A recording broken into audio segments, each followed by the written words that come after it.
Welcome back to the study with Suraj YouTube channel.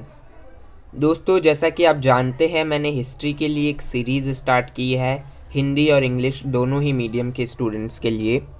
और English medium के students के लिए आज मैं सेकंड पार्ट बनाने जा रहा हूँ, जिसमें हम पढ़ेंगे नॉन रिलीजियस लिटरेचर। इससे पहले हमने रिलीजियस लिटरेचर्स के बारे में पढ़ लिया है, जैसे कि ब्राह्मण लिटरेचर, बौद्धिक लिटरेचर एंड जैनिज़्म, उनके बारे में हमने पढ़ लिया है। और अब हम नॉन रिलीजियस लिटरेचर के बारे में पढ़ेंगे। ये बीए प्रोग्राम हिस्ट्री है, जिसमें हम 300 ईस्वी तक के इतिहास के बारे में पढ़ेंगे। तो प्राचीन काल में किस किस तरीके से कौन से साक्ष्य मिलते हैं या स्रोत मिलते हैं हमें प्राचीन काल के, जिससे हम प्राचीन काल के बारे में जानकारी इकट्ठा कर सकते हैं।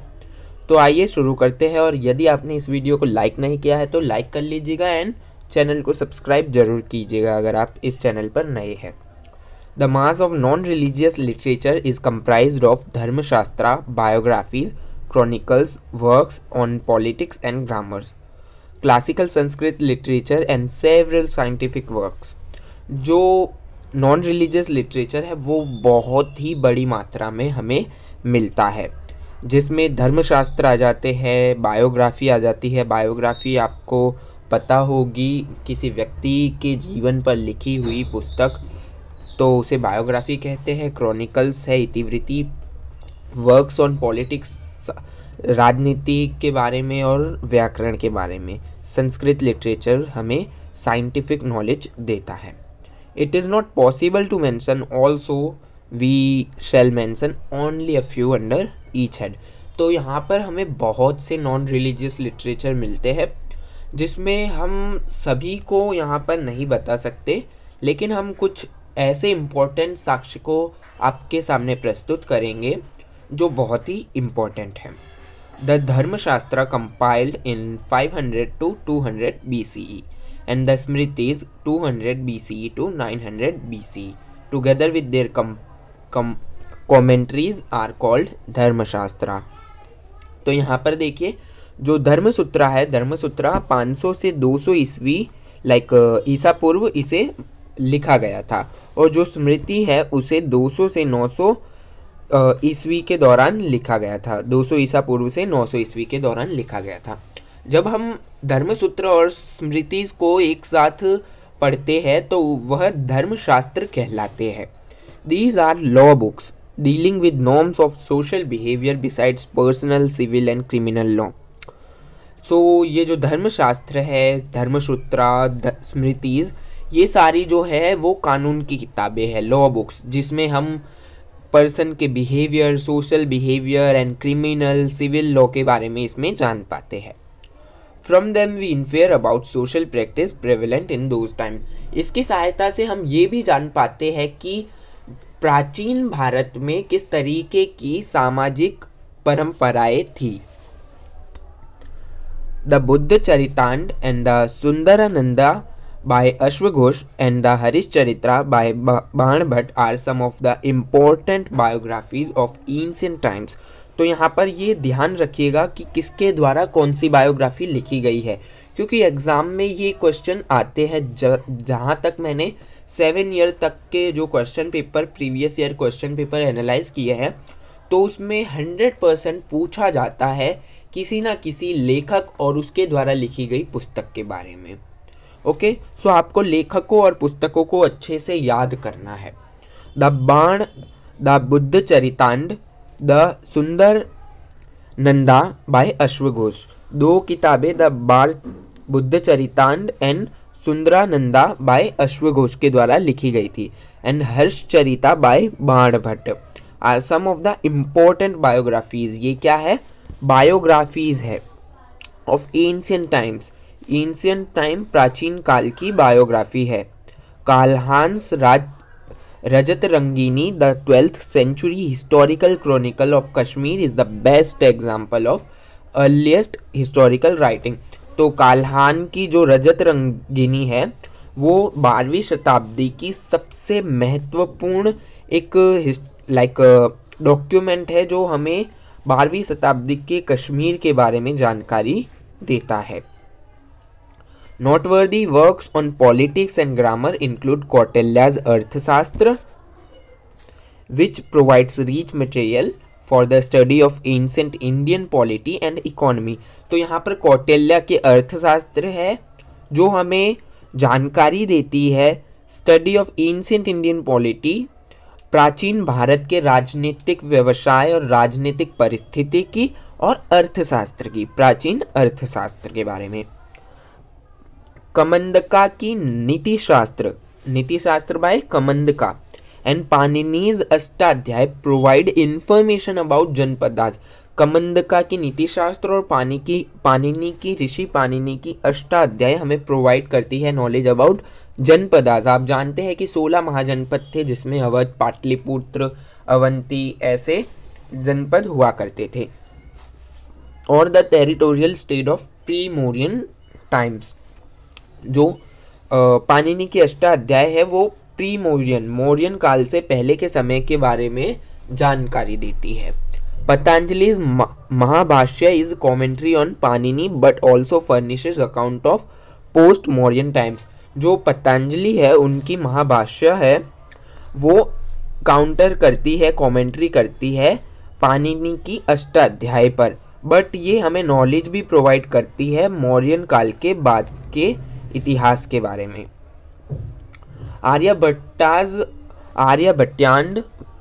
वराह मिहिराज, यहाँ पर देखिएगा आपको थोड़ी कंफ्यूजन हो सकती है, मुझे भी कंफ्यूजन हो रही है, अर्थात ये ना अलग अलग है, यहाँ पर ये ना स्पेस देना भूल गए हैं तो मिस प्रिंटिंग बहुत हुई है जिसके कारण स्टूडेंट्स को पढ़ने में थोड़ी बहुत दिक्कत होगी, तो ध्यान से पढ़िएगा। आर्यभट्ट द्वारा लिखी गई कौन सी पुस्तक थी? आर्यभट्टांड। ओके, ये तो इजी है, आपको याद रहेगा। और वराह मिहिराज द्वारा लिखी गई कौन सी है? बृहत संहिता।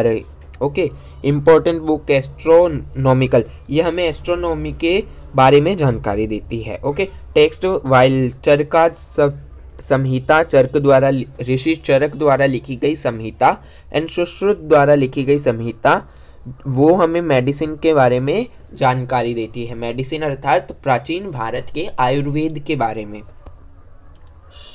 Medicine of the ancient dramas at the Dutavakya, Balacharita, Svapnavasavadatta by Bhasa, the Mudrarakshasa, Devi Chandragupta by Vishakhadatta, and the classic works of Kalidas, including both kavyas and dramas such as Abhijanna Shakuntalam, Malvika Agnimitram, Raghuvamsa, etc., reflect the social and cultural conditions of the time of which the writers belonged। तो ये जो नाटक है या कलाएँ हैं, कहानियाँ हैं, वो हमें जानकारी प्रोवाइड करती है जिस लेखक ने लिखी है उस लेखक के काल के बारे में। ओके, तो यहाँ पर देखिएगा लेखक कौन है? दूतावाक्य, बालचरिता, स्वप्न वंदता बाय भाषा, फिर मुद्रा रक्षांद, देवी चंद्रा को बाय विशाखदाता। यहाँ पर आप थोड़ा पढ़ लीजिएगा क्योंकि मिसमैच है, तो अगर मैं इनको गौर से पढ़ने जाऊँगा तो देर हो जाएगी। सो कालिदास के द्वारा लिखी गई काव्यास भी है, ड्रामास भी है, और अभिजन शकुंतलम, मालविका अग्निमित्रम, रघुवंशा एट्सेट्रा है जो इम्पोर्टेंट पोएट्री है जो लिखी गई है, और ये हमें जानकारी देती है लिखने वाले के समय की। Besides the Sanskrit works we also have some Tamil works constituting the corpus of Sangam literature.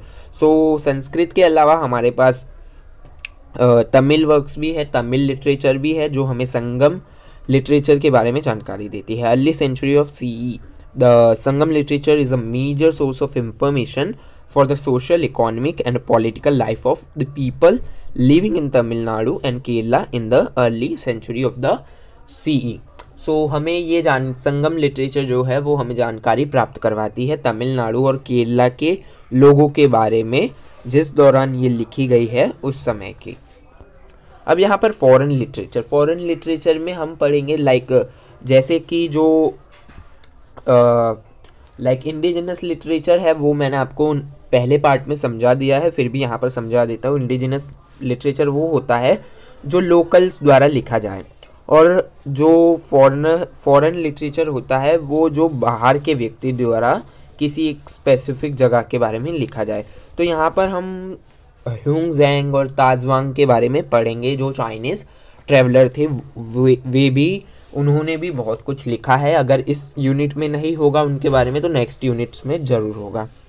So the accounts of the foreigners of foreign travellers supplement the indigenous literature. So ये जो है फॉरेन ट्रेवलर्स है उनके लिए, उनके द्वारा लिखी गई जो लिटरेचर है वो हमें इंडिजिनस लिटरेचर के समानांतर मिलती है और उनके जैसा लिखने की कोशिश की गई है फॉरेनर ट्रेवलर्स द्वारा। The identification of prince Sandrokottos mention by Greek writer as a contemporary of Alexander the Great with Chandragupta Maurya has served the sheet anchor in the ancient Indian chronology. तो यहाँ पर ये बताया गया है कि प्रिंस संदरकोटा ये अपनी एक ग्रीक बुक में मेंशन करते हैं कि जो एलेक्जेंडर द ग्रेट था, एलेक्जेंडर, उसका कार्यकाल चंद्रगुप्त मौर्य के काल के समकालीन था। Okay, so the works of Arrian, Strabo, Pliny, Ptolemy and Periplus of the Erythraean Sea written by anonymous Greek navigator help us in the study of ancient Indian geography and commerce। जो ये book लिखी गई है यहाँ पर, study of Periplus of the Erythraean Sea written by anonymous Greek navigator, वो हमें जानकारी प्रोवाइड करवाती है उस कालखंड के जियोग्राफी की और कॉमर्स की, भारतीय। The Indica of Megasthenes and ambassador to the court of Chandragupta Maurya gives a descriptive accounts of the administration, society and economic activities in the time of Mauryas. So Indica जो है मैक्थनीज द्वारा लिखी गई, एम्बेसडर था मैक्थनीज चंद्रगुप्त मौर्य के कार्यकाल में, वो हमें जानकारी प्रोवाइड करवाता है एडमिनिस्ट्रेशन की, सोसाइटी की, इकोनॉमिक एक्टिविटीज़ की in the time of Mauryan era. So the Greek accounts are not completely reliable as they are based more on hearsay than on personal experience of writer। सो जो Greek accounts है वो हम उस पर ज़्यादा reliable, ज़्यादा भरोसा नहीं कर सकते क्योंकि वो सुनकर लिखे गए काव्य है। जिस तरीके से मानिएगा कोई व्यक्ति आया, आपका एक गांव है, उस गांव में कोई बाहर से व्यक्ति आया, वो 1 वीक रहेगा, 1 मंथ रहेगा या ज़्यादा से ज़्यादा 2-3 महीने रह लेगा और 2-3 महीने में पूरे गांव को ऑब्जर्व नहीं कर पाएगा, तो वो इस तरीके से लिखी गई है। ओके, तो उन पर ज़्यादा हम रिलायबल नहीं रह सकते। Also most of the Greek writers were ignorant of the Indian languages which might have affected their impression and knowledge of our country. So बहुत से फॉरेन ट्रेवलर्स थे, फॉरेन राइटर्स थे जिनको भारतीय भाषा का ज्ञान नहीं था, संस्कृत का, पाली का, प्राकृत का ज्ञान नहीं था, तो जिस कारण हो सकता है उन्होंने किसी और धारणा को कुछ और तरीके से लिख दिया हो, तो ये भी एक अफेक्ट करता है एंशिएंट हिस्ट्री को। The best known among the Chinese travellers, देखिए अभी मैंने जिनकी बात की वो आ चुके हैं। The best known among the Chinese travellers were Faxian and Xuanzang who provide us with useful information regarding the social, religious and economic life during the reign of Chandragupta II and Harsha respectively। तो यहाँ पर respectively का मतलब आपको समझना होगा कि फाजियान है वो हमें चंद्रगुप्त मौर्य, चंद्रगुप्त सेकंड के बारे में जानकारी प्रोवाइड करवाता है और ह्वांगजेंग जो है वो हमें हर्षवर्धन के काल की जानकारी प्रोवाइड करवाता है। ओके, और कैसी जानकारी? सामाजिक, धार्मिक और आर्थिक जानकारी प्रोवाइड करवाता है। अब लिमिटेशन ऑफ लिटरेरी सोर्सेज, तो if we had to rely on literary sources alone our information would have been incomplete. अगर हमें सिर्फ लिटरेरी मतलब काव्य सोर्सेज पर निर्भर रहना पड़ता तो हमारी जो जानकारी है हमारे प्राचीन काल को लेकर वो आधी अधूरी रह जाती। The greatest handicap is the study of history of ancient India is the absence of a definition chronology like a definite chronology। सबसे बड़ी कमी हमारे इतिहास की ये है कि जब हम लिटरेचर पढ़ते हैं तो उसमें हमें क्रोनोलॉजी नहीं मिलती, मतलब कि हमें कभी मौर्यन काल का मिलता है, कभी चोलास का मिलता है, कभी पांडवास का मिलता है। तो इस तरीके से हमारी हिस्ट्री ना एक क्रोनोलॉजी क्रमबद्ध तरीके से नहीं मिल रही है। तो हमें उनको डिफाइन करने में ना बहुत डिफ़िकल्टीज हो रही हैं। But this gap has been filled by actual remains of this period in the shape of coins, inscription and monuments. पर जब हमारे पुरातात्विद एक्सकवेशन करते हैं कहीं जगह पर, तो हमें वहाँ से सिक्के प्राप्त होते हैं, इंस्क्रिप्शंस प्राप्त होते हैं, मॉन्यूमेंट प्राप्त होते हैं, जो उस कमी को दूर करता है। कमी कौन सी? जो जानकारी हमें क्रमबद्ध तरीके से प्राप्त करनी है, उस कमी को। We do not have continuous written record of the past because some have been destroyed with passage of time. हमारे पास पूर्व के या प्राचीन भारत के सारे जो लेखा जोखा है, इतिहास हमारे पास नहीं है, क्योंकि बहुत से समय के अनुसार खत्म होते गए। Even the available literary sources such as court literature, foreign accounts etcetera may contain different kind of bias. यहाँ तक कि जो हमारे पास आज मौजूद है जो लिटरेरी सोर्सेज, वो भी एक दुविधा खड़ी करते हैं, जैसे कि literary sources, court literary sources है, फॉरेन अकाउंट्स है, वे किस तरीके से, क्योंकि उनकी कोई क्रमबद्धता नहीं है। May contain different kind of bias. It is at this stage that the actual remains of the past come to the rescue of the historians to form a fair and objective assessment of the event that took place. इसके कारण हम पता लगा सक रहे हैं, आज तक हमारे पास जितने भी स्रोत अवेलेबल है, जितने भी सोर्सेज अवेलेबल है, उसकी सहायता से हमने काफ़ी ज़्यादा पता लगा लिया है और वो हमें आने वाले इवेंट्स को बताता है। अब यहाँ पर देखिएगा क्वेश्चन आ गया। मैंने आपको पहले ही बोला था कि क्वेश्चन पूछे जाते हैं कि कौन से राइटर द्वारा कौन सी बुक लिखी गई थी। अब यहाँ पर देखिए, name the author's of following text, कि ये जो टेक्स्ट्स है वो किसके द्वारा लिखी गई थी। अब बुद्धचरिता, हर्षचरिता आपको मैंने पढ़ा है, आपको पता होना चाहिए किसके द्वारा लिखी गई थी। चलिए एक एग्जांपल देता हूँ। हर्षचरिता लिखी गई थी बाणभट्ट द्वारा, okay. And then Arthashastra Kautilya द्वारा, Nitishastra Mahabhashya, Mudrarakshasa, Svapnavasavadatta, Raghuvamsha. Name any text belonging to each the following. Buddhist literature और जैन लिटरेचर से रिलेटेड किन्हीं दो टेक्स्ट के बारे में जानकारी दीजिए। अब यहाँ पर आर्कियोलॉजिकल सोर्सेस के बारे में हम जानते हैं। As historical evidence the archaeological sources take precedence over the literary evidence because as has already been pointed out that the age and authorship of most of our ancient texts are uncertain. So जो historical background है, जो प्राचीन भारत के सबूत है, साक्ष्य है, वो हमें आर्कियोलॉजिकल सोर्सेस से की सहायता से अच्छे से प्राप्त होते हैं। क्योंकि जैसा कि हम पहले पढ़ चुके हैं कि जिस कालखंड में वो लिखा गया था, किसी भी तरीके के लिटरेरी सोर्सेस थे, वो समय के साथ नष्ट होते गए, या तो उनकी एक्चुअल डेट हम नहीं पता कर पाए। तो इस कारणवश जो आर्कियोलॉजिकल सोर्सेस है उसको ज़्यादा तवज्जो दी जाती है। Also as a result of various editions and interpolation made over a period of time they have undergone modifications. So जो लिटरेरी सोर्सेज है तो उनमें क्या हुआ, समय के साथ उनको मॉडिफाई किया गया। तो हम नहीं जान पाते कि इस एग्जैक्ट समय में, जैसे कि 2002 है, 2002 में एक बुक में कुछ और लिखा था, फिर 2010 आते आते उसमें संशोधन कर दिया गया, तो उसी बुक में कुछ और ऐड कर दिया, फिर 2020 आते आते उसमें और कुछ ऐड कर दिया। तो फिर अब उसी बुक को हम कौन से सन की माने, क्या 2002 की माने, 2010 की माने, या 2020 की माने। तो इस तरीके से लिटरेरी सोर्सेज में संशोधन होते रहे हैं, जिस कारण ये पक्का पता नहीं लगाया जा सकता कि किस कालखंड से रिलेटेड ये बुक है और किस कालखंड की हमें जानकारी प्रोवाइड करवाती है।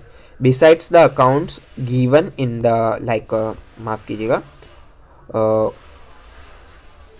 वेट कीजिएगा, थोड़ा आगे चले गए। Besides the account given in the literary sources in more often colored with the state of the mind of the author and in order to grasp the real significance of the historical events mentioned in these works, it becomes absolutely essential to give due consideration to the author's point of view while interpreting their statement।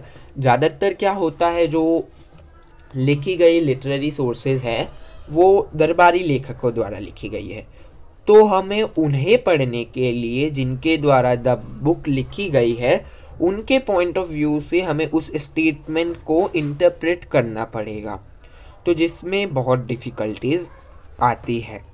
Archaeological evidence helps us in solving chronological problems.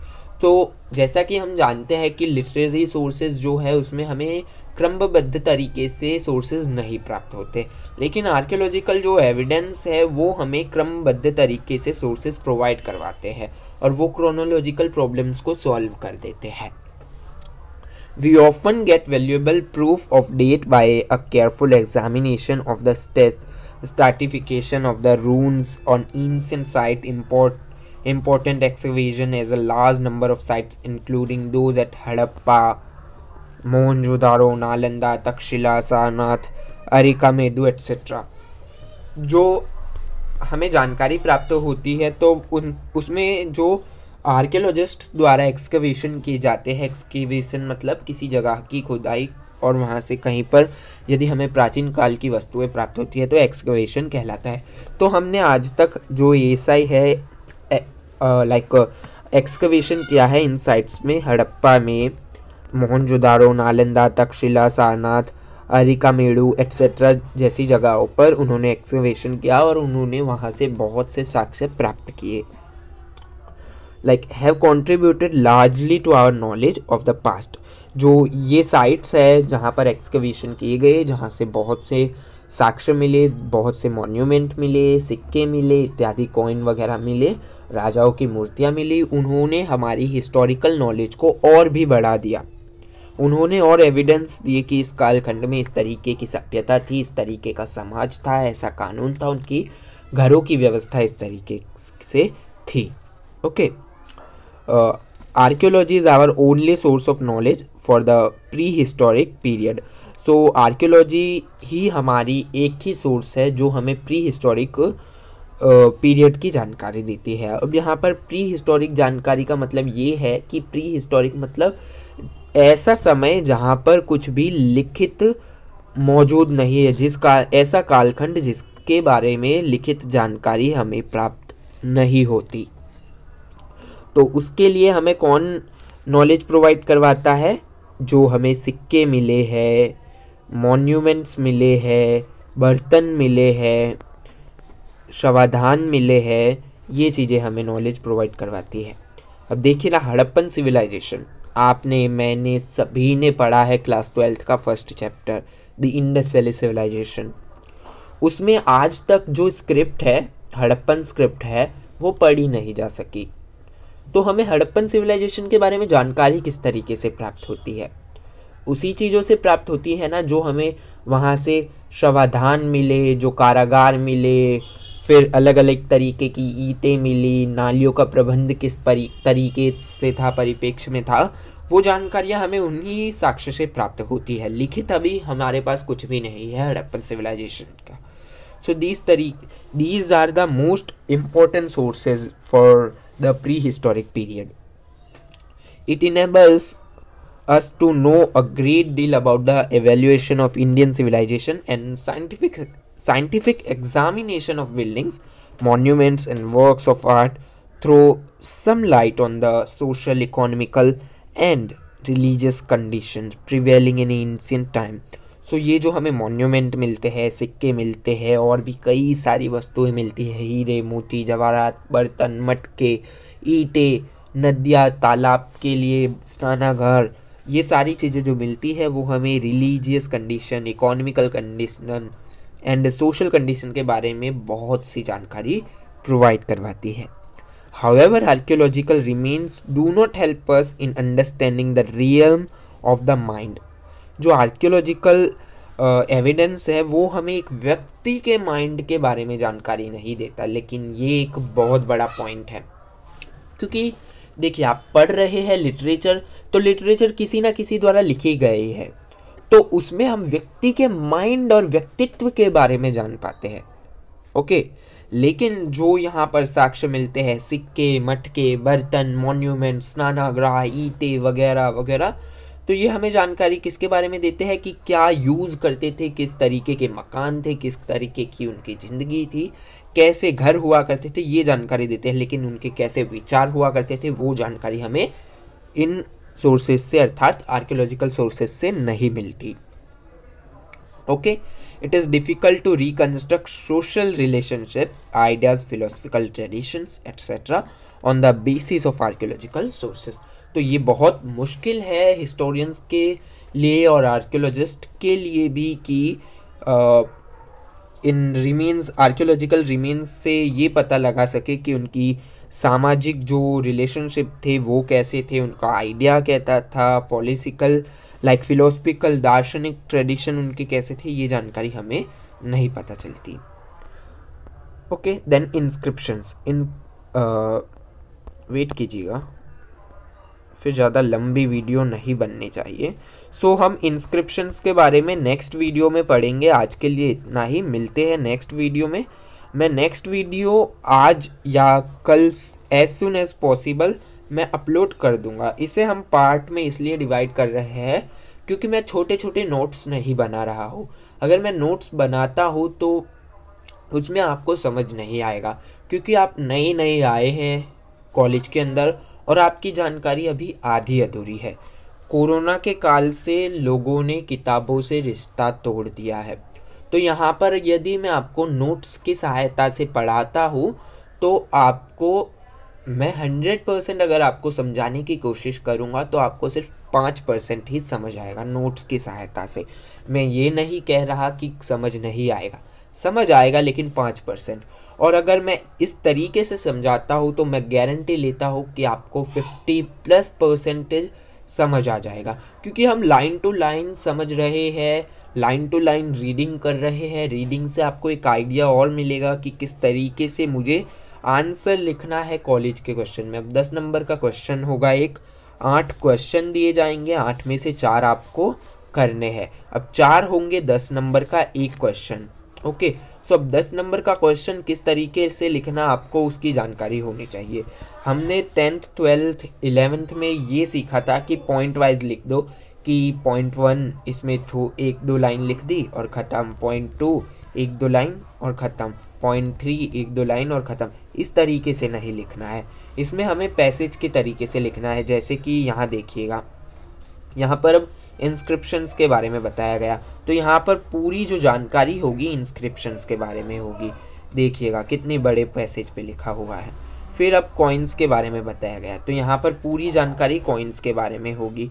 फिर आगे जाते हैं तो आगे जाते जाते remains and monuments के बारे में बताया गया। तो इस तरीके से हमें पॉइंट टू पॉइंट लिखना है, हमारी आंसर राइटिंग को भी सुधारना है। इसके लिए भी मैं एक सीरीज़ स्टार्ट करूँगा जिससे कि आपको ज़्यादा से ज़्यादा समझ आए और आपके मार्क्स ज़्यादा से ज़्यादा आए। आज के लिए इतना ही, मिलते हैं नेक्स्ट पार्ट में। यदि आपको ये वीडियो अच्छी लगी हो तो कृपया लाइक कीजिएगा और अपने दोस्तों के साथ ज़रूर शेयर कीजिएगा, क्योंकि वे लोग नहीं पढ़ रहे हैं तो उनको पढ़ाइए और उन्हें समझाइए कि don't rely on one particular subject और वन पर्टिकुलर टीचर। कहीं से भी नॉलेज मिले प्राप्त कर लीजिएगा। हमें कभी भी टीचर बन के नहीं रहना चाहिए, हमेशा लर्नर बन के रहो। मुझे भी अगर आपसे कुछ नॉलेज मिल रही है तो मैं वेलकम करता हूँ। आप कमेंट में आप नॉलेज दे सकते हैं और फीडबैक अवश्य दीजिएगा कि इस वीडियो को मैं और कैसे सुधार कर सकता हूँ और आपको और कौन से टॉपिक्स पर डाउट है जिसे मैं सॉल्व करना चाहूँ। ओके, सो आज के लिए इतना ही, धन्यवाद।